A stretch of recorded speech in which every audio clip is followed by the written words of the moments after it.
Today, you're about to witness a very unusual campaign, Granada, and I'm starting in the year 1520. So this Granada looks a little different. That's because it's a legacy campaign, where I'm continuing the game from my predecessors, I have a few objectives to fulfill, and then my save will be passed on to 2 more players. Links to the episodes are in the description. Welcome Imperialists, Lucas here!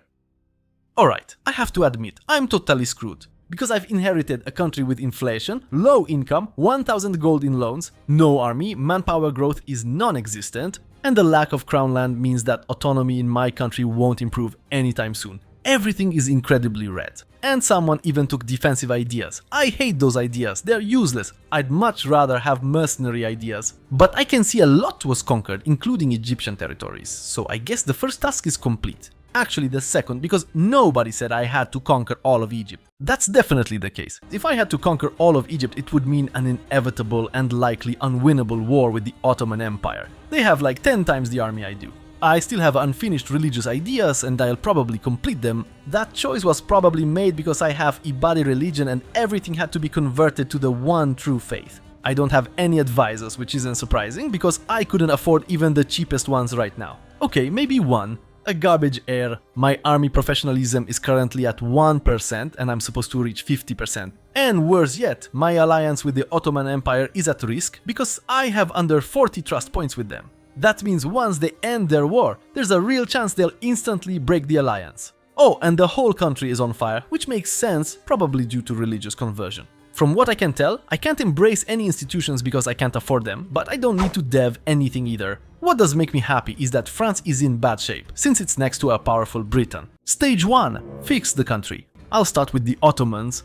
I need to raise their trust in me to at least 50 points. I'm spending all 30 favors to boost trust. I just don't want them to conquer me. I don't know why I was improving relations with Tlemcen since they can't even be my vassal, so I'm cancelling that. I'd rather build a spy network here and attack them, especially since it'll pull me into a war with Portugal, who's guaranteeing them. But I can't declare that war right away. I'm reclaiming land, I need to get back to at least 10% crown land ASAP. Yay, the first rebellions I have to deal with. Yeah, I also need to grant privileges, I just realized I have none. I've also got a kind of terrible mission to complete, but oh well, I'm building that building. I'll raise ideas by 1 point, and of course I'm getting rid of that terrible heir. I also think one big issue here is that the country has no accepted cultures. When you don't accept a culture, you get these massive penalties, and most of my land is affected. This is so not my playstyle. So I'm starting with accepting Egyptian culture, then Tunisian, and finally Algerian. And I think the moment I'm picking rivals is the moment it hits me just how screwed I am. Everyone has massively stronger armies than I do. Why weren't any rivals selected? I'm also surprised that not a single local organization was built in any of my provinces. It would have significantly boosted income. Great, because it was way too easy. And maybe I've got an opportunity, because Portugal is attacking New World nations. Meanwhile, you, my dear viewers, have a promotion on ENEBA, so here's another chance to find great, cheap games on a trusted site. With my weekend code and affiliate link, you get an extra 8% off. This world is honestly weird on this save. Poland didn't conquer the Teutonic Order, France got eaten by Britain and is surrounded by them, but I can see a big chunk of Asia and practically nothing changed in India. How many more rebellions do I have to deal with? What the fuck? But hey, I can pass another government reform, and honestly I'm surprised that they didn't go with strengthening the ulama. That boosts missionary strength and would have sped up conversion. It also lets you quickly raise or lower piety, not sure if you knew that. But I won't undo my predecessor's choices. So I'm going with volunteers of the faith because honestly, that plus 2 religious tolerance will really stabilize the country. Thanks to high tolerance, I should get way fewer revolts. But obviously only in the territories that have already converted, and there aren't many. I'm fabricating claims on Tlemcen and doing nothing because I can't declare war. Because I've got very little crown land, I'm suffering from huge autonomy right now, and if I go to war, I'll be gaining like 3 to 4 autonomy per year, which is a lot. Wherever it's cheapest, I'll be spending literally all my admin and diplo points to increase development. Especially because as a Dhimmi religion, I see my predecessor picked lowered dev costs. I will also be suppressing rebellions to prevent separatism. And I totally forgot I still have loans, 1200 gold worth. But at least I finally got a decent heir, Muhammad, and on the first try too. Because I don't know if I mentioned this, but in this campaign we're not supposed to save scum, no Alt plus F4 or anything. So basically I have to play how I normally play. I'm also improving relations with Aragon so that colonialism appears in Tunis faster. And honestly, I have no idea how I'm supposed to complete my goals in 40 years. In 40 years, I might just barely make this country playable. Unfortunately, 5 years have already passed, and I had to use that time to reclaim Crown land. Thanks to that, autonomy will finally start falling, at least during peacetime. And during wars it won't rise by plus 25 anymore, but just plus 0.5. But I've got more rebellions on the way, so I need to deal with those. Alright, I've gathered admin points and I'm moving my capital to Tunis, which is kinda expensive, but I think it'll positively affect my income. Let's see. Wow, 1.5 ducats more. I then provoked the last rebellions that were about to explode, and I think I don't have much left to do. So I'm taking the next tech and preparing for war. And since I'm earning 5 gold, I'll spend 3 of that on a free mer company. I'm attacking Tlemcen, main goal is to seize provinces. I know the Portuguese won't be able to reach me, so I'm capturing 2 forts at once. Beautiful, the forts fell. And Portugal's army is here too. No idea how Tlemcen had 8,000 troops here when they had 1,000 before the war. But looks like I'll manage to crush the Portuguese forces, unless they retreat. I can't reach their capital sadly, no access through Spain. Oh well. Caught the last Portuguese army and I have to admit I'm taking losses in these battles. But Portugal seems to be taking even more. Stack wipe! Now I'm quickly splitting my army to carpet siege every area I can so Portugal can't recruit more troops. Now I'm heading to the mainland. Well, this is also mainland, but it's African, not European. Besides, Portugal doesn't have much of an army left. I can't believe this, they're landing troops. Actually that's great, because landing gives a -2 modifier in battles, it's like they're fighting in a mountain fort. Are they using sailors to land that fast? Doesn't matter, they landed on their fort, and soon that army will be gone too because of the -2. Okay, Lisbon has fallen, now to conquer the rest. This war is basically won, especially since I just wiped their last troops. A general would be helpful here to finish off the Portuguese. And honestly, I think I might even attack Spain. They're only allied with Portugal and their ruler has 6 points. The air is solid too. But I really think I have a shot against Spain now. Did I just catch the entire Portuguese army? Awesome, love that. Let's carpet siege the country. That's one of the strongest tactics. Once the enemy army is gone, take all their land so they can't recruit. Now I'm wondering if I should destroy this fort and rebuild it in Ceuta, which I'm about to take from Portugal. Or just keep it here. Problem is my navy doesn't exist right now. Spain's navy is probably huge. Yep, 26 ships, 5 heavies, 0 galleys. So I'd have to build galleys up to my naval limit just to stand a chance in a naval battle. Whatever for now, I'm looting Portuguese territory, so I'll lower my army upkeep to increase income. I'll also reduce inflation, it's almost at 10%, which is a lot. Before this war ends, I'm lowering aggressive expansion. I've also been holding on to that scholar just in case Ottoman relations dropped and I needed a quick plus, because if we had the same, useless by the way, scholar, it would add plus 25 trust. From Portugal, I'm taking 2 provinces, breaking their alliance with Castile, and more importantly, I'm taking a ton of money and war reparations. I'm not spending that money on embracing institutions yet, because I'm going to roll over my 1% loans. New 1% loans are much bigger, so I'll use them to pay off my expensive 4% loans, and finally, I can embrace the institution. Beautiful! In this war, by crushing the Portuguese army, I also gained 50% prestige. That's why I'm finally becoming a kingdom. This will solve some of my governing issues. I also think it's a good idea to release Morocco here, so that I can later reconquer all these territories currently owned by Portugal basically for free. Next, I developed technology to level 11. Why can't I call in the Ottomans? Oh no! Of course, they suddenly got into a war with Castile and they probably just started it. Whatever. Now I have to consider whether I want to attack Castile on my own, or call them in, or join the Ottomans' war. So many dilemmas. I'll build a few more troops, especially cannons, 4 and no more. And a bit of infantry too to raise my force limit. And I was forced to guarantee Tafilat because Portugal planned to attack them. I knew that because I have a strong spy network there and their ruler spilled the beans. I'll revoke the guarantee as soon as I see that Portugal is at war. So now I'm even interested in this country. I'm launching my own attack on Spain now, with the goal of retaking that province. It seems like the easiest way to get a war goal. And immediately my ruler dies. Hey, this queen is actually quite good. And I think I caught the Spaniards with their pants down, because I walked my entire army onto their capital to start the siege as fast as possible. But maybe I won't even need to. By using a certain AI behavior trick, when you walk in with a large army, they won't necessarily engage in battle. I didn't want to do this. And it looks like it worked. The Spanish army just isn't here. Just like my epic general who I had a moment ago. Great. This campaign is cursed seriously, though maybe I'll recant that. Toledo fell very quickly. I'm attacking the Spanish immediately, I want to crush their army. And it looks like their army really isn't here. So I'm splitting my forces and trying to siege 2 forts at once. I don't want a long war, I want it to be as short as possible. Oh wait, there's 10,000 troops, guess not. For the siege, I'm sending mercenaries plus cannons and a general with a siege bonus. +1, but still something. And as usual, a large rebel army spawns in the back. I don't have time to deal with that, so I'm building local defenses. Looking at the map, I'll have a lot of aggressive expansion after this war from both France and Britain. Haha, not Great Britain but Grand Brittany. Oh come on, now I have to run back and forth, so annoying, I feel like I'm playing a horde. Great, I stepped into Savoy's capital and they exited the war. And I got another negative stability event. What's not to love? Now I've got a dilemma, I can either take all the Spanish provinces needed to form Andalusia or take the gold mine. What do you guys think is more important? Alternatively, I could skip taking the money. Okay, I'm taking all the territory. I suffered heavy losses. One thing I'm sure of, I need to be very careful about a coalition now because I exceeded 57 aggressive expansion points. Thankfully only with France, other countries aren't as mad, maybe I can use that.